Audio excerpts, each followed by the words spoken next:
Ce sont, disons, nos visiteurs qui hésitent à s'y asseoir, on va dire. J'ai quelques présidents de la République dont j'ai constaté qu'ils avaient un mouvement de recul quand on leur a expliqué ce qui s'était passé. Aujourd'hui, on reproche au Parlement de n'être plus qu'un théâtre d'ombre. Il faut dire que de l'extérieur, c'est le palais sans fenêtre. Il n'y a pas de fenêtre qui donne sur l'extérieur. Et la verrière elle-même est flanquée d'halogènes ou de néons qui interviennent au fur et à mesure que la lumière baisse, afin que nous ayons toujours la même luminosité. C'est pratiquement un sous-marin nucléaire.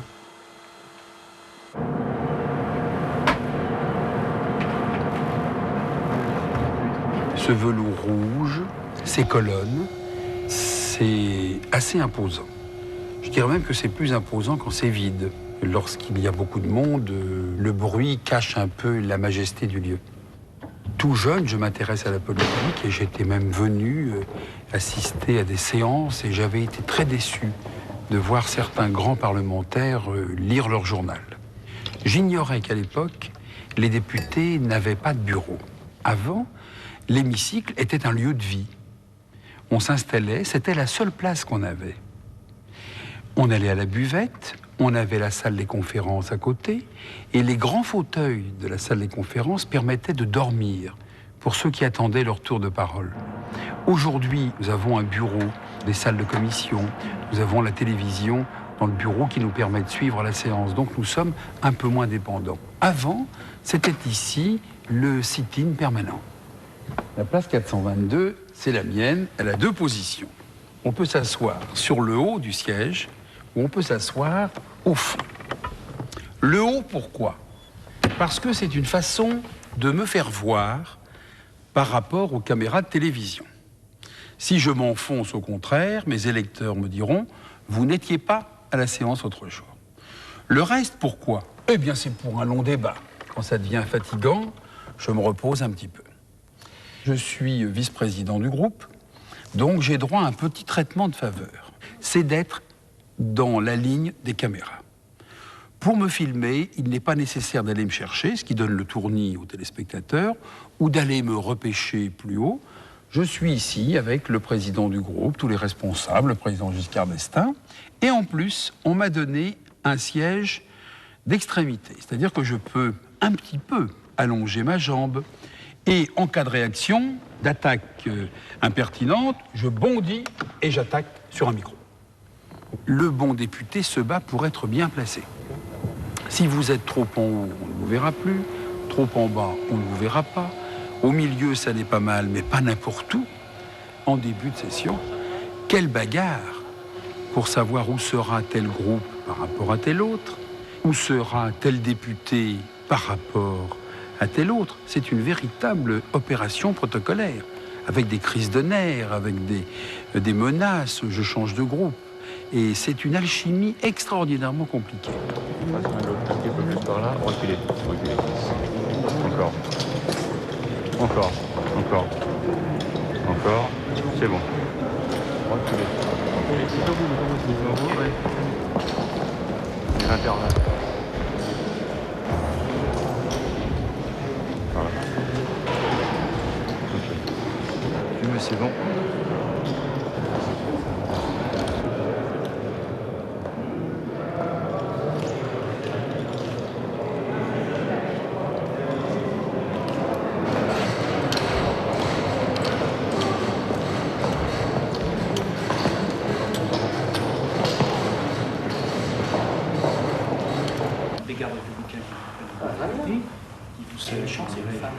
Et une fois que je suis devant les gardes, c'est fini. Hein. Parce que là, ils tirent à vue. Hein.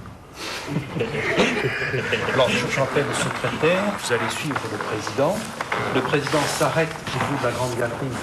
Les deux officiers de la garde républicaine le saluent. Le président part. Les officiers de la garde républicaine partent derrière le président et vous suivez.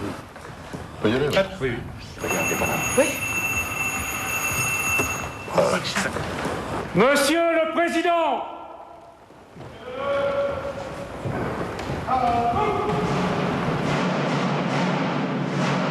On part dans une session parlementaire, surtout dans une session unique, comme on s'embarque.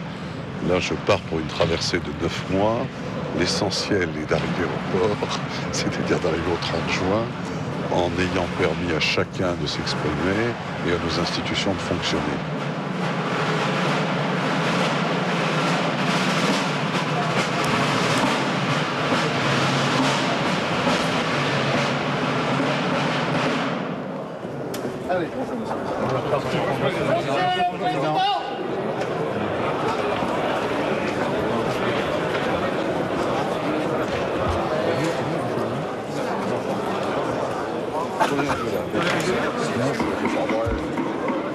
Conformément au premier alinéa de l'article 28 de la Constitution, je déclare ouverte la session ordinaire de 1996-1997. On éprouve, quand on se retrouve pour la première fois face à une assemblée, même avec simplement une vingtaine ou une trentaine de députés en séance, exactement dans la situation lorsque pour la première fois, on est au volant d'une voiture sans le moniteur de l'auto-école à côté. J'ai des voyants lumineux qui clignotent en cas de dépassement de temps de parole. J'ai toute une série de boutons qui me permettent de donner et surtout de couper la parole à tout orateur éventuel. Je peux couper la parole du ministre ou du Premier ministre, la parole à celui qui est à la tribune. Généralement, on commence par se donner en même temps la parole simultanément avec l'intervention du ministre en lui disant « Monsieur le ministre, il faudrait peut-être conclure », c'est vrai notamment pour les questions. Il arrive que le ministre dise « Non, non, non, je continue ». Alors à ce moment-là, pour se faire vraiment entendre et pour marquer que les choses sont sérieuses, on lui coupe la parole, continue à parler, il se rend compte très rapidement que plus personne ne l'entend. Et à ce moment-là, la voix peut porter en disant « Monsieur le ministre, je vous laisse 10 secondes et on n'en parle plus ». Vous l'avez fait déjà, hein? Oui, ça m'est arrivé, oui. Vous savez très bien qu'aujourd'hui, l'Assemblée nationale n'a pas l'importance qu'elle avait sous la 4e République, où les gouvernements tombaient, se défaisaient ici, par des alliances, des jeux d'alliances un peu compliqués. La parole est à Monsieur le Premier ministre. Là, depuis les débuts de la 5e République, où la stabilité politique est assurée par les majorités, il ne se passe qu'un petit frisli qui ne change pas quelquefois des colères, quelquefois des vagues. Enfin, c'est jamais, on sait qu'un gouvernement n'est pas en péril par ce qu'il se passe ici. Monsieur le Président, Mesdames et Messieurs les députés, au commencement d'une session parlementaire qui nous mènera jusqu'à l'été 1997, j'ai estimé normal et utile de vous présenter les grandes orientations de la politique que nous allons conduire Pour un ensemble. journaliste politique, il est indispensable de venir au moins de temps en temps, ne serait-ce que pour connaître le visage et le nom des 577 députés qui peuplent cet hémicycle. Alors, avant de les connaître tous, c'est un sacré boulot. D'ailleurs, chaque législature se termine sans qu'on en connaisse plus d'un tiers, ou peut-être les 2 tiers, mais rarement plus. Donc, 2 fois par semaine, au moment des questions d'actualité, tous les parlementaires sont en séance, pour la bonne raison qu'ils sont filmés par FR3 et que si les téléspectateurs ne voyaient pas leurs députés dans l'hémicycle, ils diraient qu'ils ne font rien. Donc, tous les députés viennent et par la même occasion, beaucoup de journalistes se rendent ici, dans cette salle ou à côté, dans la salle des 4 colonnes, pour rencontrer les élus et avoir un échange de vues avec eux. Et c'est pour que s'exprime clairement, sans ambiguïté, sans arrière-pensée, cette confiance, Mesdames et Messieurs les députés, qu'après y avoir été autorisé par le Conseil des ministres, j'ai l'honneur d'engager devant vous la responsabilité du gouvernement sur la déclaration de politique générale que je viens de prononcer. Le Premier ministre a demandé la confiance à l'Assemblée. Alors c'était très drôle parce qu'après qu'il ait parlé, les journalistes n'ont pas forcément écouté les orateurs qui suivaient. Tout le monde est descendu ici et on a vu une série de députés qui sortaient de l'hémicycle. Tout le monde confluait vers ce même endroit pour échanger des impressions. Comment l'avez-vous trouvé? De sérieux, de responsabilité, qui annonçait que les choses irait mieux. Oui, mais pour une majorité qui attend un Premier ministre un peu charismatique, est-ce que c'est le Premier ministre que vous attendez? Mobilisateur, enthousiasmant? Écoutez, c'est le Premier ministre qu'on a. Jean-Étienne, il est où? Jean-Étienne Giscard, là-bas. Alors quoi? Qu'est-ce que vous avez pensé de ce discours? Mobilisateur. Bah, écoutez, je dirais que l'essentiel, c'est vraisemblablement pas ce qui ne s'est dit là dans l'hémicycle. Vous avez été convaincu par ce discours, M. Mais je l'étais avant. Sont toujours les mêmes. On aura notre Santini régulier, un Chevènement, peut-être une Ségolène Royal, enfin tous ceux qui aiment parler aux journalistes, qui le font volontiers, que les journalistes aiment rencontrer. Sur la démocratie de l'an 2000, donc c'est à la fois un viatique clair, sans ambiguïté sur le court terme, et puis une fresque de ce qui nous attend et ce qui attend les Français. C'est le souk, vous voyez. Alors, il y a des petits groupes, et alors, on essaie de se repasser les uns les autres. Tiens, qu'est-ce qu'il t'a dit celui-là et l'autre? On s'échange des marchandises. Qu'est-ce que c'est? C'est les bons mots. Mais c'est pas ici que l'on vient chercher un scoop. Il m'a été offert par M. Bayrou, je tiens à le préciser. Là, on voit bien que c'est une atmosphère un peu électrique, factice, quoi, et on y passe, quoi. C'est un lieu de passage, c'est pas un lieu où on reste. Samedi, je sais pas. Samedi, c'est sûr. Samedi, on siège samedi. Lundi. Et lundi, c'est quasiment sûr aussi. Samedi, c'est sûr. On est bon lundi. Lundi, oui. Le 7 juillet 1789, le président Bailly, tout nouvellement élu président de la nouvelle Assemblée, a proposé de nommer 6 huissiers pour permettre le service d'ordre à l'intérieur de la salle. Tout nous est fourni par l'Assemblée nationale, sauf les perles, et tous les collègues achètent 2 jeux de perles. Il n'y a que les perles qui ne sont pas fournies. Le seul qui porte l'épée parmi nous, c'est le chef des huissiers. Il a un chapeau avec un bicorne, agrémenté de plumes d'autruche, sur le bicorne, et automatiquement l'épée à la ceinture. Et quand il part en retraite, il emmène son épée. On s'habille le matin, déjà on arrive de chez nous, donc en civil. On se change pour aller en séance. Et on fait ça bien souvent, plus de 3 fois par jour. À chaque séance, pour le repas, on part en civil, on revient, on remet la tenue, on va en séance. Le soir, on va dîner, on se redéshabille pour monter au restaurant, on remet la tenue. Donc 6 fois qu'on met la tenue. Vous vous mettez en rue d'honneur, s'il vous plaît? Oui, pas de problème. 18. Pas de problème. 18.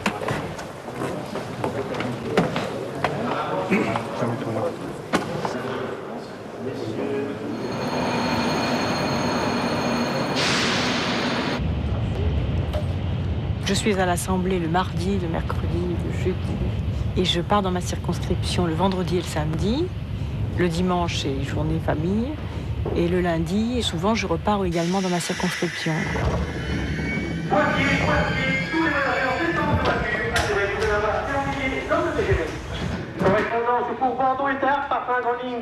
J'ai à la fois l'Assemblée nationale, ma vie de famille, ma circonscription. Donc j'ai la triple journée de travail. Quand un enfant va mal, j'annule une réunion et je m'occupe de mon enfant. Je ne peux pas le faire tout le temps, ça c'est certain. Donc ça nécessite d'abord énormément d'énergie physique et puis ensuite un sens de l'organisation et un sens des priorités, toujours en éveil.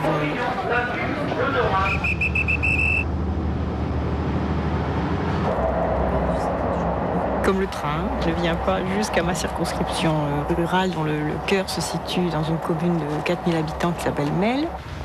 J'ai ensuite un trajet en voiture. On vient me chercher, soit un militant, soit un maire, soit un élu, soit un collaborateur. Mais pas de chauffeur? Non, je suis députée de base et contrairement à ce que croient beaucoup de Français, les moyens sont limités. Il y a un vrai contraste entre les notables locaux qui gèrent des budgets et qui, c'est vrai, se servent parfois un peu trop, et puis le législateur, le député de base, qui vit avec ce que l'Assemblée nationale lui alloue. Maintenant, on va au Bourdet pour voir le site avant le chantier. Donc il y a l'architecte qui est là-bas, le maire et l'entreprise. Il ne faut pas perdre de temps, mais en même temps, il faut aussi prendre son temps, c'est le paradoxe. Ne pas bâcler ni les rencontres, ni les dossiers, mais en même temps se dépêcher parce qu'il y a énormément à faire. Suit la forme existante de ce qu'on appelait la roue du moulin. D'accord. C'est à qui? C'est à vous alors? Entrez. Comme d'habitude, Madame Barada m'a envoyé un courrier ce matin. C'est qui Madame Barada? Madame Barada? Ah oui, Madame Barada. Oui. Contrôleur du travail. Oui, c'est ma grande Dans copine. le cadre d'un examen de votre situation de demandeur d'emploi indemnisé, je vous prie de vous présenter à la direction départementale du travail à 14h30, muni du questionnaire dûment rempli. Selon elle, on ne cherche pas assez de travail. Ah oui, il faut que vous apportiez des documents justifiant les démarches que vous mais avez on faites. cherche jamais assez de travail avec elle. Est-ce que vous recherchez du travail alors? Bien sûr. Ben alors, c'est ça. Si vous avez... Attendez, ça fait 34 ans que j'habite à Frontenay. Oui. J'ai posé une candidature en CES, ici, à la mairie. Et on vient de m'apprendre à Frontenay, ce matin, comme quoi que... il y a quelqu'un de la cité qui a embauché. Qu'est-ce que vous avez fait comme démarche? Mais attendez. C'est pas ça que je veux en venir. Qu'est-ce que où vous voulez en venir? Ça fait 34 ans que je suis à Frontenay. On vient prendre... On embauche quelqu'un que ça fait même pas un an qui a rendu à Frontenay, il habite à la cité. Oui. Non, ça, je suis pas d'accord. C'est quoi la cité? Pourquoi La cité, parce que c'est le haut de Frontenay. Moi, je suis du bas de Frontenay. Nous, on est des Frontenaisiens. Tandis que là-bas, c'est des rapportés, là-bas. Ah, c'est des rapportés. Oui. Donc, il ne faut pas embaucher les rapportés. Exactement. C'est mon avis. Bon, alors, si vous avez postulé pour le CES, ben vous allez lui dire, hein, Madame Barada. Madame Barada, je la connais. Hein, vous voulez que je vais vous faire un papier comme quoi vous avez postulé pour le CES et que pour l'instant, vous n'avez pas été pris? Ça vous irait, ça? On est un peu écrivain public, assistante sociale, médiateur. On vient me voir pour tout, même pour un divorce, pour des gardes d'enfants. Bon, alors, ceux qui viennent, il y a à la fois des professionnels de la demande qui ont fait le tour de tous les députés, droite et gauche, etc. Dessous, ça existe, mais ça, bon, on les repère assez vite. Donc, bon, on est gentil avec eux, mais on leur donne 2-3 conseils. Et puis, il y a vraiment ceux pour lesquels on arrive à régler un problème qui pourrait être insurmontable et qui, sans un appui, sans une démarche, n'arriveraient pas à régler leurs problèmes. Des liquidations de retraite, des problèmes d'handicapés, des saisies bancaires. Alors là, combien de fois j'ai réglé les problèmes de saisie parce que c'est quelque chose qui me révolte. Quand les gens ont des découvertes bancaires pour 4 sous, qu'on prend leur maison, c'est-à-dire toute leur vie, qu'on met aux enchères à 1/10 du prix, que c'est le promoteur du coin qui achète la maison, là, je fais un vrai rapport de force qui va au-delà de mon travail parlementaire. Là, j'interviens en tant que femme, en tant qu'être humain. Ça m'arrive aussi de m'impliquer en tant que citoyenne dans des affaires qui me révoltent parce que c'est des gens qui sont écrasés par un système et qu'il faut tenir à bout de bras au dehors de l'eau. J'étais assistante dentaire pendant 1 an. Et ils n'ont pas pu vous garder, là? Non. Et pourquoi ils n'ont pu vous pas garder? Parce que mon contrat se terminait et puis bon, bah... Ils ont pris quelqu'un d'autre après? Oh, c'est lamentable, ça. Ils ont des subventions et puis ils prennent telle date et puis après... C'est lamentable, ça, ouais. Bon, bonne journée, ça va. Au revoir. Au revoir. Soignez-vous bien, alors. Hein. Quand je crée un emploi, je suis plus heureuse que quand j'ai réussi à faire passer un amendement à l'Assemblée nationale. Et pour moi, ça n'est pas différent, c'est le même travail. C'est-à-dire, je ne concevrais pas d'avoir la responsabilité de débattre des lois nationales si en même temps je n'avais pas la capacité de mettre en application sur le terrain les principes auxquels je crois.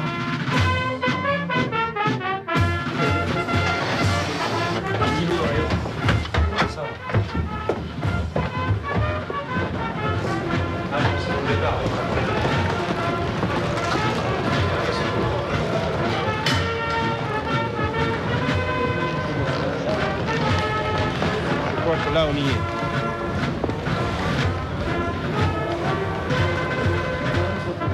La grande assiette, l'assiette plate, il faut compter dans l'ordre d'une valeur de 8 000 francs. Et une assiette à dessert dans l'ordre de 7 000 francs. Nous pouvons assurer entrée, plat principal, fromage et dessert, 120 couverts, dans le même style, en Sèvres. Ce qui constitue un patrimoine extraordinaire.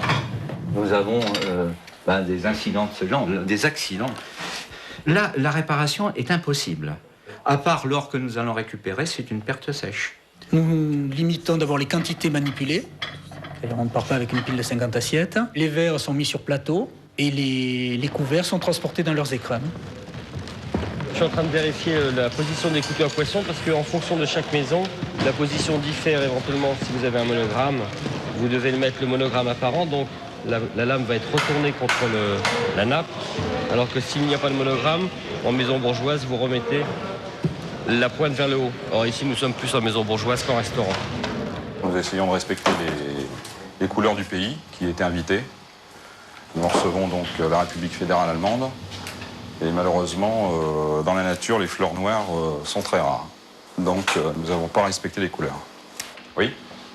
Simplement, dans Salon des éléments, il nous faut... On a d'abord à gérer la vie en commun de non seulement 577 députés, mais aussi de leurs collaborateurs, leur cohabitation avec plus d'1 millier de fonctionnaires qui appartiennent à l'institution parlementaire, qui font les métiers les plus variés, depuis cuisiniers jusqu'à sténographes, en passant par les réalisateurs de télévision, bureaux de poste, dont des postiers ici, des gardes républicains. C'est une commune. Moi, je ne suis pas dépaysé là, lorsque je passe du bureau de l'Assemblée nationale au conseil municipal d'Épinal. Il y a une différence de budget. Il n'y a pas de doute. Le budget de l'Assemblée est de 2,5 milliards de francs à peu près. C'est-à-dire que ça doit faire 7 ou 8 fois celui d'Épinal. Mais enfin, notre décharge, nous avons beaucoup de gens à payer. Nous avons des monuments historiques à entretenir. Nous avons une grande partie du château de Versailles, dont nous avons la responsabilité de l'entretien. Nous avons les députés européens à gérer également. Le verre à vin ou le verre à eau? Et nous sommes les plus gros éditeurs de France. Parce que chaque fois qu'il y a un rapport, et Dieu sait s'il y en a, dans les commissions, pour la séance publique, des missions d'information, des commissions d'enquête, nous éditons et nous sommes un des premiers éditeurs en France. Aujourd'hui, l'équipe de déminage va passer dans tous les endroits susceptibles d'être empruntés par la délégation. Une opération comme celle-là prend environ 2 heures. Voilà. On prétend que le bureau Napoléon Ier du salon du départ est le bureau sur lequel, à Fontainebleau, Napoléon Ier aurait signé sa première abdication, celle de Lidl. Ce sont, disons, nos visiteurs qui hésitent à s'y asseoir, on va dire. J'ai quelques présidents de la République, j'ai constaté qu'ils avaient un mouvement de recul quand on leur a expliqué ce qui s'était passé. Mais je m'empresse de leur dire que Napoléon est revenu après, même si ça a été brièvement. Regardez les intérêts à droite à gauche. Bon, mon général. Mon général, ouais. J'y vais. Hein. D'accord, d'accord.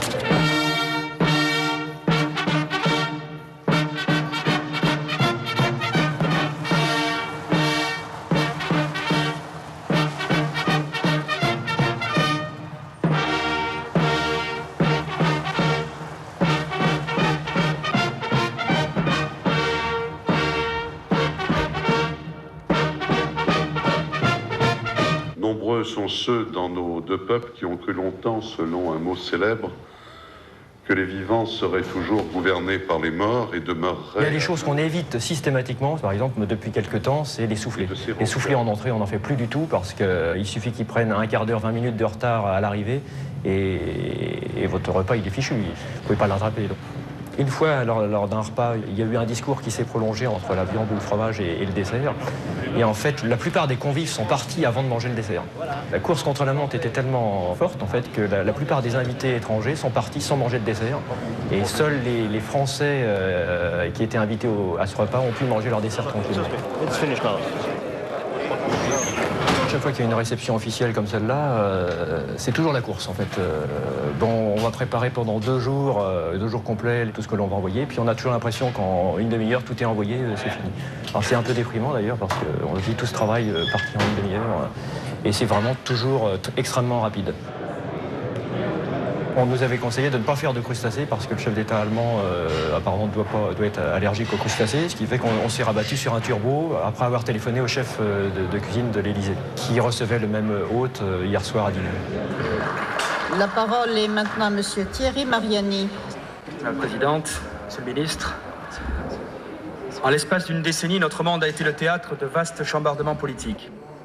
Sous la pression d'une accélération des événements, qui fit dire à certains que la fin de l'histoire était proche, nous avons assisté à la fin de l'affrontement idéologique d'un monde bipolaire qui, depuis un demi-siècle, pesait sur nous comme une épée de Damoclès. Autrefois, ils improvisaient souvent, alors que là, ils lisent tous un papier, c'est toujours mauvais. Souvent que l'Europe fait leur attaché parlementaire, un peu, qui est odieux. Alors, beaucoup répètent la même chose. Le bras armé de la nation... Autrefois, vous aviez un moment où on a finissé par avoir le frisson sacré, comme on l'a au 3e acte de la Tosca. Quand c'est très beau, les gars se taisent. Le murmure cesse, qui que ce soit. Je l'ai remarqué, ça. Lorsque vous arrivez à accrocher une assemblée, évidemment, quand il n'y a pas grand monde, c'est difficile. C'est beaucoup plus facile de parler devant une assemblée qui réagit, qui se tait, qui remue. C'est une sorte de houle. Alors, à mon avis, c'est la décadence de l'éloquence partout. Et alors, ce qui a dû profondément changer, c'est l'installation du micro.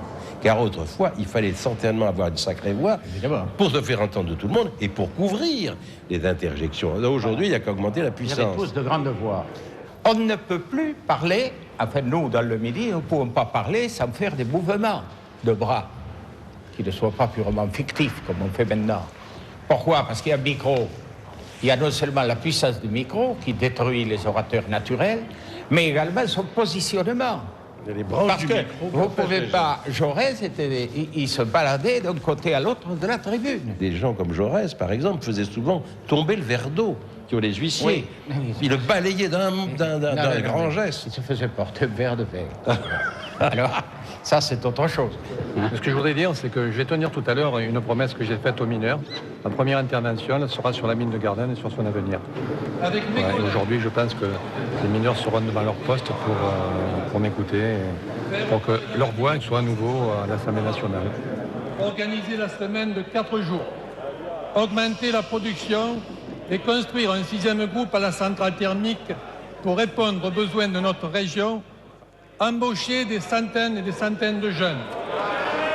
Monsieur le ministre, n'est-il pas temps d'arrêter le processus de fermeture de la mine en prenant en compte la proposition que je fais? La parole est à monsieur le ministre de l'Industrie. Quand on est dans une assemblée qu'on ne représente qu'un 6/100e de la volonté nationale, on a évidemment un pouvoir qui est limité à cette proportion, c'est-à-dire pas grand-chose. Et l'on ne peut espérer influer sur le cours des événements, faire avancer des réformes ou promouvoir des textes auxquels on tient, que si on a une influence au sein déjà de son groupe politique, voire de l'Assemblée. Eh bien tout ceci, ça implique le conformisme et l'adhésion à une hiérarchie qui est désignée d'ailleurs souvent en dehors des députés. L'État doit mobiliser les moyens dont il dispose pour réussir cette reconversion et il doit le faire en particulier en s'appuyant sur les élus locaux. Si on vous demande à quoi sert un député? Si je répondais abruptement, je dirais à rien, mais c'est une réponse tout de même un peu rapide. Il a 3 fonctions essentielles. Il vote le budget, c'est une fonction importante. Il vote la loi et il censure le gouvernement. Mais dans ces 3 domaines, la pratique parlementaire, en tout cas la pratique parlementaire de la Ve République, a progressivement effacé le rôle du député. Le député, en fait, ne vote plus le budget puisque chacun sait qu'il ne peut pas voter de dépenses ni réduire les recettes du projet présenté par le gouvernement. Ça limite complètement son pouvoir d'appréciation. Il vote la loi, il ne vote que les textes qui lui sont soumis par le gouvernement. Sa capacité de proposition est équivalente à 0, ou à peu près. Quant à la censure du gouvernement, c'est un acte tellement grave que les députés qui deviennent des professionnels de la vie publique, pour ne pas dire des professionnels de la politique, le craignent. Et par conséquent, c'est un droit dont ils n'usent plus. Alors le député, ça devient, dans ces conditions, une sorte de voyageur de commerce, de représentant de sa circonscription. Je crois que la fonction de député aujourd'hui, c'est beaucoup plus un moyen, le moyen d'avoir de l'influence, le moyen d'être entendu, le moyen de rencontrer les ministres. C'est beaucoup plus ça que l'exercice d'un véritable pouvoir. Vous l'avez là?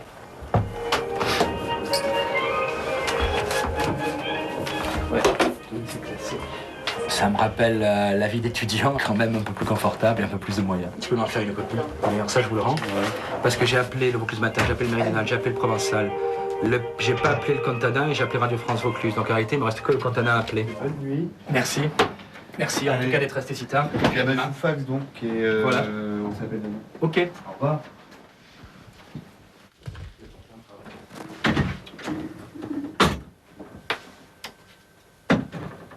On dort ici parce que d'abord, même si un hôtel à l'Assemblée, il n'y a pas les chambres pour tous les députés. Je crois qu'il doit y avoir 120 ou 130 chambres. Il doit y avoir 300 députés qui dorment à Paris environ le mardi et mercredi soir.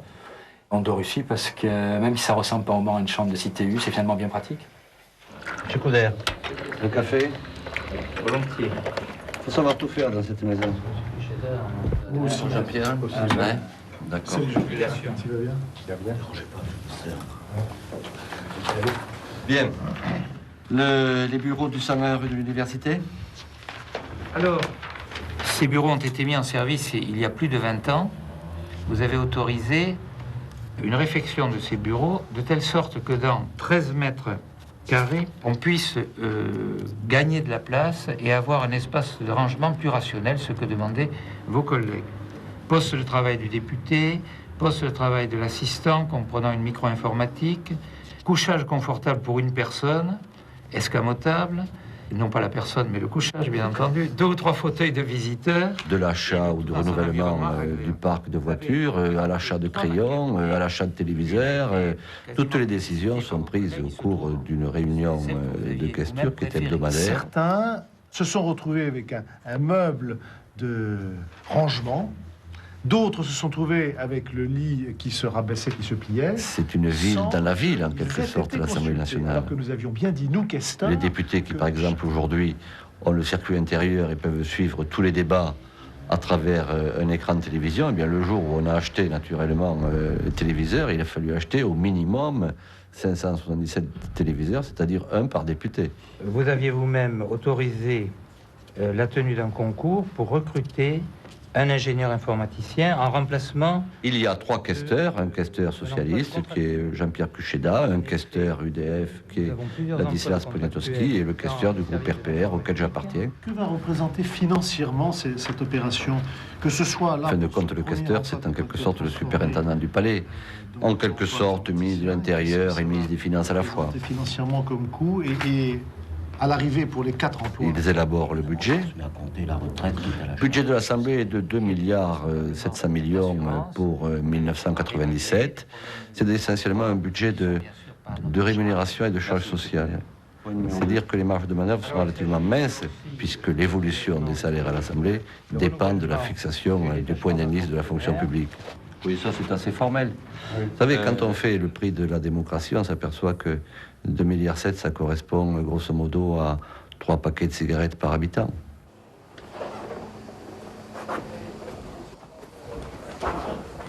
Le questeur a la chance d'avoir un appartement de fonction à l'Assemblée qui est mis, non pas à la disposition du questeur, mais à la disposition des députés du groupe.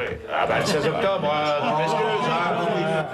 Maurice, le maïs sans silage, la prime est à combien? C'est un appartement qui fait 400 mètres carrés et dont l'essentiel réside dans les 3 salles qui servent aux députés pour recevoir des personnes généralement de leur circonscription, pour travailler, parce que souvent ces salons sont transformés en salles de réunion, c'est-à-dire comme des bancs, des chaises, des tables, et ça devient un lieu de travail plutôt qu'un lieu de détente.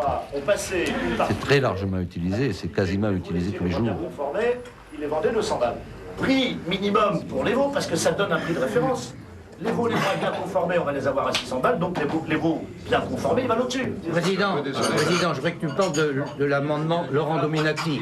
Ça crée dans ma ville une émotion très grande. C'est l'amendement Dominati, c'est pas le nôtre. Oui, mais enfin, qu'on en parle.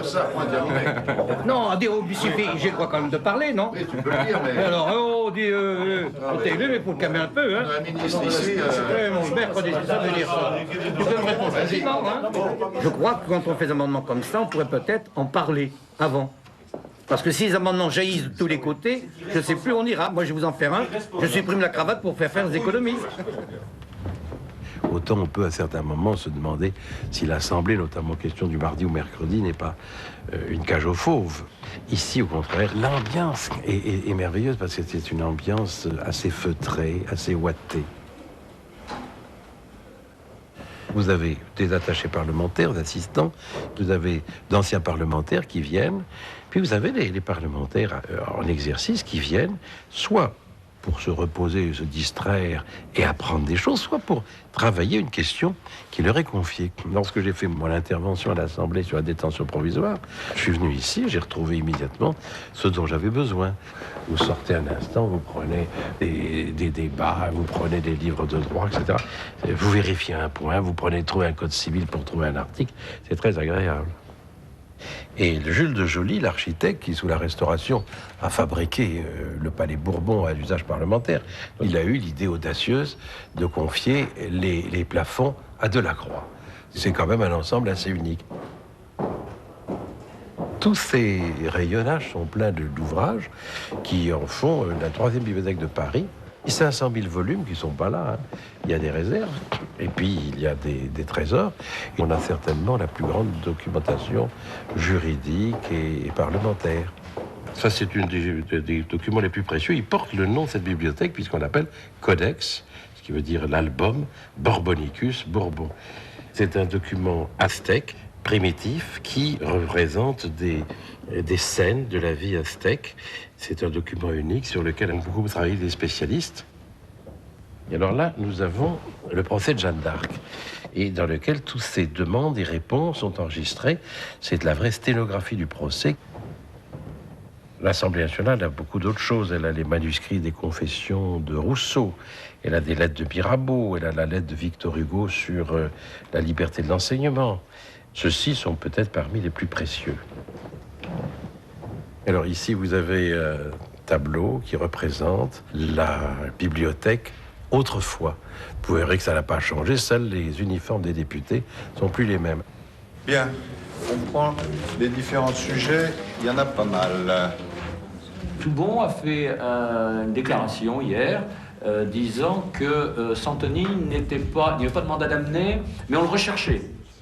Ça aussi, c'est un nouveau concept. Donc, il est recherché, bien qu'il n'y ait pas de mandat d'amener, et dans le même temps, un journaliste a réussi à le retrouver. La justice, la police, la gendarmerie, le RAID, tout ça ne sont pas capables. De qui se fout-on? Bon, Bernard, ce sera sous l'angle essentiellement de... Pouvez-vous affirmer que... On pourrait poser une question là-dessus, une question sur Alcatel, une question sur la Corse. Bon, la demande que je vous fais, c'est qu'il faut que ce soit court, hein, parce que sinon, vous ne pourrez pas passer tous les trois. Donc, il faut que ça fasse cette ligne. Par là, c'est les conférences. Cherchez ça, les conférences. Oui. Par là. Tout au bout et à gauche.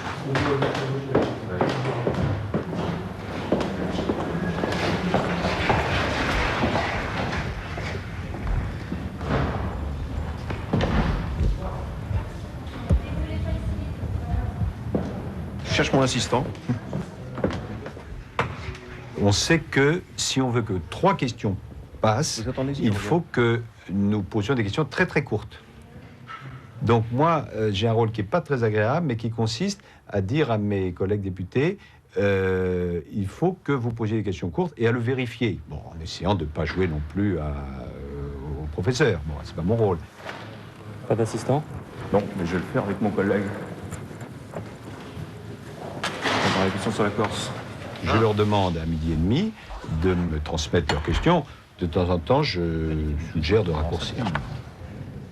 Monsieur le Premier ministre, pouvez-vous affirmer que Monsieur Santoni... Je crois qu'il faut noter les idées et recomposer à partir de ça plutôt que d'essayer de développer tout de suite. Tu as deux choses. Tu as d'abord Santoni qui est introuvable alors qu'il a des conférences. Et puis il y a un axe politique. Par exemple, aujourd'hui, pour la question sur la Corse, je ne crois pas qu'il faille poser une question centrée autour de la personnalité de M. Santoni. La question de fond, c'est le gouvernement dit qu'il a une politique de fermeté. Très bien, mais on peut douter de sa fermeté. Et donc, il faut que la question soit rédigée en disant au Premier ministre, est-ce que oui ou non, il y a eu des contacts, comme l'indique la presse, entre votre gouvernement ou ses représentants et les terroristes? À la frappe, et c'est bon. Si on vous dit, est-ce que vous avez rencontré des terroristes ou pas, vous pouvez répondre oui, vous répondez non. Si vous répondez en 3 minutes, c'est qu'il y a un petit problème. Pouviez-vous affirmer solennellement et simplement devant la représentation nationale qu'il n'y a pas eu négociation entre votre gouvernement ou ses représentants et ce mouvement clandestin? La parole est à Monsieur le Premier ministre. Monsieur le Président, Mesdames et Messieurs les députés, pour la première fois depuis bien longtemps, mon gouvernement a défini et proposé une politique claire et cohérente pour la Corse. Elle tient en 2 propositions. Premièrement, tout faire pour que les lois de la République soient respectées en Corse. Deuxièmement, promouvoir avec tous ceux qui respectent les lois de la République, un véritable partenariat pour le développement économique, social et culturel de la Corse. Ce nouveau cours, ainsi imprimé à la politique de l'État en Corse, a surpris, parce qu'il a rompu avec des années d'ambiguïté et de compromission. Bonjour mesdames. Voilà. Faut pas ici.